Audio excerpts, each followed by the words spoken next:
Hi dears, നമ്മളിന്നിവിടെ mixed fried rice ആണ് കേട്ടോ ഉണ്ടാക്കാൻ പോകുന്നത്. ഇത് ഞാൻ ചിക്കനകത്ത് ഇത്തിരി ഉപ്പും കുരുമുളക് പൊടിയും സോയാ സോസും കൂടെ മിക്സ് ചെയ്തിട്ട് നമ്മൾ സൺഫ്ലവറിൽ ജസ്റ്റ് ഒന്ന് റോസ്റ്റ് ചെയ്തെടുക്കുകയാണ്. ഇത് ബസ്മതി റൈസാണ്, 80% മാത്രം വേവിച്ച് വയ്ക്കുക കേട്ടോ. 80% വെന്താൽ മതി. ഇത് മുട്ടയ്ക്കകത്ത് ഇത്തിരി ഉപ്പും കുരുമുളക് പൊടിയും കൂടെ ഇട്ട് മിക്സ് ചെയ്തിട്ട് ലേശം ഉള്ളിത്തണ്ടും കൂടി ഇട്ടിട്ട് അതൊന്ന് നമുക്ക് സൺഫ്ലവറിൽ തന്നെ ജസ്റ്റ് ഒന്ന് ചിക്കി വയ്ക്കാം. വെളുത്തുള്ളി ജസ്റ്റ് ചെറുതായിട്ട് വളരെ കുഞ്ഞായിട്ട് അരിഞ്ഞ് വയ്ക്കുക. പിന്നെ ക്യാബേജ്, ക്യാപ്സിക്കം, ക്യാരറ്റ്, ബീൻസ്, ഉള്ളിത്തണ്ട്, ഇത് ഇത്രയും കൂടെ നമ്മൾ ചെറുതായിട്ട് ഒന്ന് അരിഞ്ഞ് സെറ്റാക്കി വെക്കണം കേട്ടോ. ഇതിപ്പോൾ ഞാനിത് ഇത്രയും കൂടെ ഒന്ന് ജസ്റ്റ് ഈ ഒരു സൈസിൽ തന്നെ നിങ്ങൾ അരിയാൻ ശ്രദ്ധിക്കണം. വലുപ്പമായി പോകരുത് വല്ലാണ്ട്.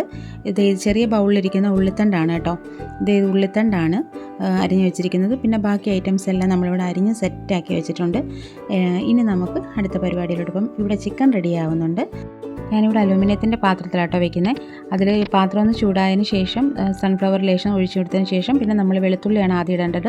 വെളുത്തുള്ളി ജസ്റ്റ് ഒന്ന് മൂത്ത് വന്നതിന് ശേഷം പിന്നെ നമുക്കതിലേക്ക് നമ്മൾ അരിഞ്ഞ് വെച്ചിരിക്കുന്ന ഐറ്റംസ് നമുക്ക് ഇട്ട് കൊടുക്കാം. തീ നമ്മൾ ഹൈ ഫ്ലെയിമിൽ വെച്ചിരിക്കുകയാണ്, അതുകൊണ്ട് നിങ്ങൾ അടിക്ക് പിടിക്കാണ്ട് ശ്രദ്ധിക്കണം കേട്ടോ. ഇത് ഇളക്കുമ്പോഴൊക്കെ നമ്മൾ അരിഞ്ഞ് വെച്ചിരിക്കുന്ന എല്ലാം ഇതിലോട്ട് ഇട്ടിട്ടുണ്ട്. അലൂമിനിയത്തിൻ്റെ പാത്രമായിട്ട് ചിലപ്പോൾ പെട്ടെന്ന് അടുക്കി പിടിക്കാനുള്ള സാധ്യതയുണ്ട് കേട്ടോ. ഇത് വെച്ചിട്ട് നമ്മൾ അങ്ങോട്ടും ഇങ്ങോട്ടുമൊക്കെ മാറിക്കഴിഞ്ഞാൽ ഉറപ്പായിട്ട് ഇത് അടുക്കി പിടിക്കും. കാരണം നമ്മൾ ഹൈ ഫ്ലെയിമിൽ വെച്ചിട്ട് തന്നെയാണ് നമ്മൾ ഇത് ഇളക്കിക്കൊണ്ടിരിക്കുന്നത്. ഇനി ഇത് നന്നായിട്ടൊന്ന് മിക്സ് ചെയ്ത് കൊടുക്കുക.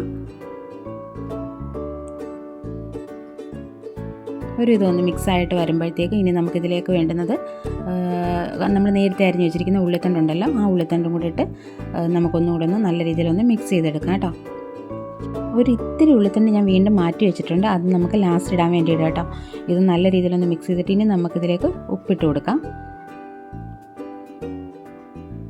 ഇനി ഇത്തിരി ഉപ്പ് കുറവായെന്ന് തോന്നുന്നതുകൊണ്ട് ഞാൻ ഇത്തിരി ഉപ്പും കൂടി ഇടുക കേട്ടോ. ഉപ്പ് നിങ്ങൾ വളരെ ശ്രദ്ധിച്ച് വേണം ഇടാൻ, കാരണം ഇനി ഇതിനകത്ത് ഐറ്റംസ് ആഡ് ചെയ്യുമ്പോൾ അതിൽ ഉപ്പുള്ള ഐറ്റംസ് വരുന്നുണ്ട്. അതുകൊണ്ട് നമ്മൾ വളരെ ശ്രദ്ധിച്ച് വേണം ഉപ്പ് ആഡ് ചെയ്യാൻ. ആരും എന്നെ പുറകിൽ നിന്ന് വിളിക്കുന്നുണ്ട്. ഇനി നമുക്കിത് നല്ല രീതിയിലൊന്ന്, അത് മോളാട്ടോ വിളിച്ചത്, നല്ല രീതിയിലൊന്ന് മിക്സ് ചെയ്ത് കൊടുക്കാം. നമുക്കിത്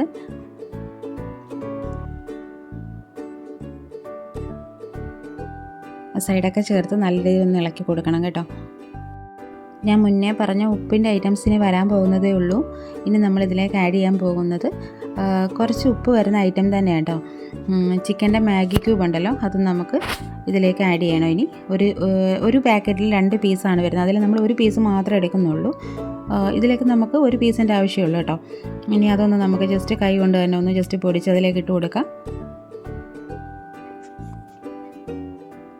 ഇനി അതും കൂടി ചേർത്തിട്ട് നല്ല രീതിയിലൊന്ന് മിക്സ് ചെയ്തെടുക്കാം കേട്ടോ. ഞാൻ നേരത്തെ ഉപ്പ് കുറച്ച് മതി ഇടുന്നതെന്ന് പറഞ്ഞത്, ഇതിനകത്ത് ഉപ്പുണ്ട്. പിന്നെ സോയാ സോസും നമ്മൾ ചേർക്കുന്നുണ്ട്. സോയാ സോസിനകത്തും ഉപ്പ് നല്ല രീതിയിൽ വരുന്നുണ്ട്. അതുകൊണ്ടാണ് നിങ്ങൾ ആദ്യം ഇടുന്നത് ഉപ്പ് നോക്കി വേണമെന്ന് പറഞ്ഞത് കേട്ടോ. കുരുമുളക് പൊടിയാണ് ഇപ്പോൾ ഞാൻ ഇട്ടിരിക്കുന്നത്. കുരുമുളക് പൊടി ഇച്ചിരി മുന്നേ നിൽക്കുന്നതുകൊണ്ട് കുഴപ്പമില്ല, നല്ല ടേസ്റ്റും ഒരു മണവും കിട്ടും നമുക്ക്. ഞാൻ രണ്ടാമത് ഇത്രയും കൂടെ കുരുമുളക് പൊടി ഇട്ടിട്ടുണ്ട് കേട്ടോ.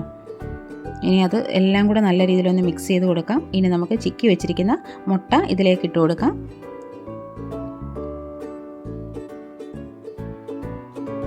മുട്ട ഇട്ടതിന് ശേഷം നമുക്ക് നല്ല രീതിയിലൊന്ന് മിക്സ് ചെയ്തെടുക്കാം.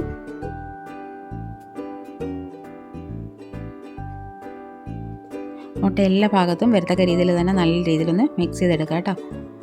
ഇനി ഇതിലേക്ക് ഞാൻ നേരത്തെ മാറ്റി വെച്ചിരിക്കുന്ന ഉള്ളിത്തണ്ട് ഉണ്ടായിരുന്നല്ലോ, അതും കൂടെ ഞാൻ ഇത്തിരി ഇട്ട് കൊടുത്തിട്ടുണ്ട്.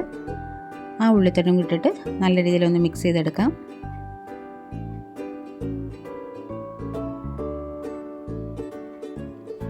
ഇനി നമുക്കിതിലേക്ക് ആവശ്യമെന്ന് വെച്ച് കഴിഞ്ഞാൽ റെഡ് ചില്ലി സോസാണ് കേട്ടോ ഞാൻ ഒഴിക്കാൻ പോകുന്നത്. ചില്ലി സോസാണ് ഒഴിച്ചിരിക്കുന്നത്. ഇനി നമുക്കിത് നല്ല രീതിയിലൊന്ന് മിക്സ് ചെയ്യാം. ഒരു ലേശം സോസും കൂടെ വേണമെന്ന് തോന്നുന്നുണ്ട്, ചില്ലി സോസ് തന്നെ. അപ്പം ഞാനൊരു ഇത്തിരി സോസും കൂടെ ഞാൻ അതിനകത്തോട്ട് ഒഴിക്കുന്നുണ്ട് കേട്ടോ. ഇനി നല്ല രീതിയിലൊന്ന് മിക്സ് ചെയ്ത് കൊടുക്കാം. ഇനി നമുക്കിതിലേക്ക് വറുത്ത് വെച്ചിരിക്കുന്ന ചിക്കൻ ഉണ്ടല്ലോ, അത് നമുക്കിതിലേക്ക് തട്ടി കൊടുക്കാം കേട്ടോ. എല്ലാം ഒന്ന് ഇളക്കി നല്ല രീതിയിൽ മിക്സായിട്ട് വേണം ചിക്കൻ ഇതിലേക്ക് ഇട്ട് കൊടുക്കാൻ. ചിക്കൻ ഇട്ടതിന് ശേഷം നമുക്ക് നല്ല രീതിയിൽ എല്ലാം കൂടെ ഒന്ന് നല്ല രീതിയിൽ ഒന്ന് മിക്സ് ചെയ്തെടുക്കാം.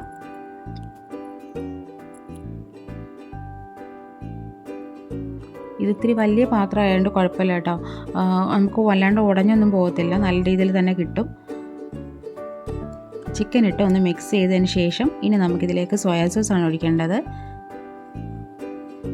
കുരുമുളക് പൊടി ലേശം ഞാൻ ഇനി ഒന്നുകൂടെ ആഡ് ചെയ്യുന്നുണ്ട് കേട്ടോ. ഇത്രയും കൂടി ഇടുന്നുണ്ട്. കുരുമുളക് പൊടിയുടെ മണവും കുറച്ച് മുന്നേ നിൽക്കുന്നത് നല്ലതാണ്. അതുകൊണ്ട് ഞാൻ ഇത്തിരി നല്ല രീതിയിൽ കുരുമുളക് പൊടി ഇതിനകത്ത് ആഡ് ചെയ്യുന്നുണ്ട്.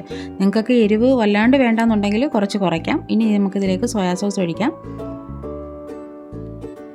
ഒരടപ്പോളം ഞാൻ സോയാ സോസിനകത്ത് ഒഴിക്കുന്നുണ്ട്. ഉപ്പ് അപ്പോഴും നിങ്ങൾ നല്ല രീതിയിൽ ഉപ്പുണ്ടോ കൂടിയിട്ടുണ്ടോ എന്നൊന്ന് ശ്രദ്ധിച്ച് വേണം കേട്ടോ. അല്ലെന്നുണ്ടെങ്കിൽ നമ്മൾ ചോറും കൂടി ഇടുമ്പോഴത്തേക്കും നല്ല രീതിയിൽ ഉപ്പ് വല്ലാണ്ട് മുന്നേ നിൽക്കും. ഞാനൊരു ലേശം കൂടെ സോയാ സോസ് ഒഴിക്കുന്നുണ്ട്.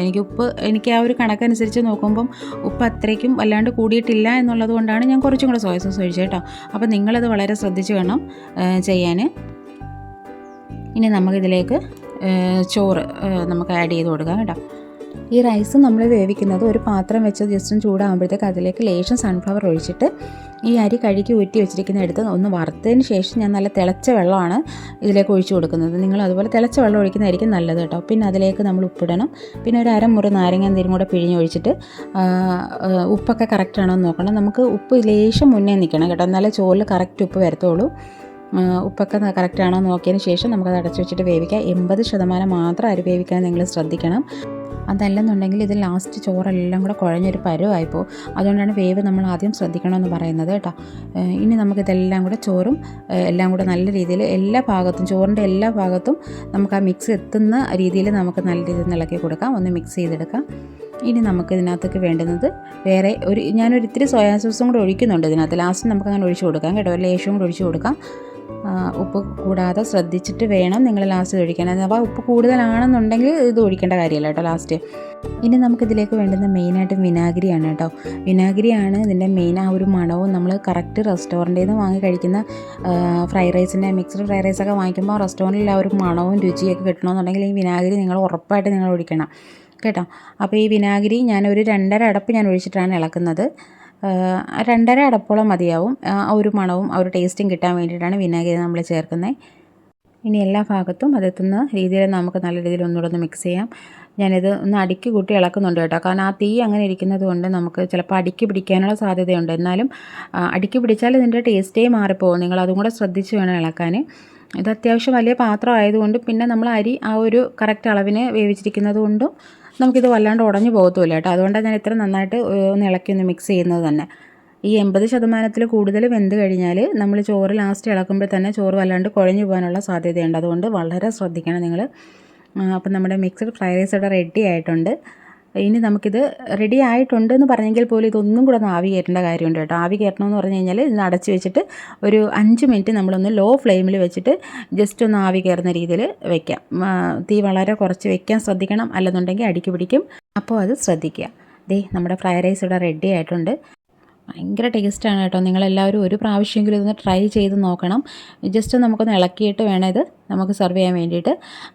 ഇത് ഒരു പ്രാവശ്യമെങ്കിലും നിങ്ങൾ ട്രൈ ചെയ്ത് നോക്കണം കേട്ടോ. ഒരു പ്രാവശ്യം നിങ്ങൾ ഉണ്ടാക്കി നോക്കിയാൽ വീണ്ടും നിങ്ങൾ ഇടയ്ക്കിടയ്ക്ക് ഉണ്ടാക്കും എന്നുള്ളത് ഉറപ്പാണ്. കാരണം അത്ര ടേസ്റ്റാണ്. ഇവിടെ എനിക്കും മക്കൾക്കും ഉമ്മച്ചിക്കൊക്കെ ഒരുപാട് ഇഷ്ടമാണ് കേട്ടോ.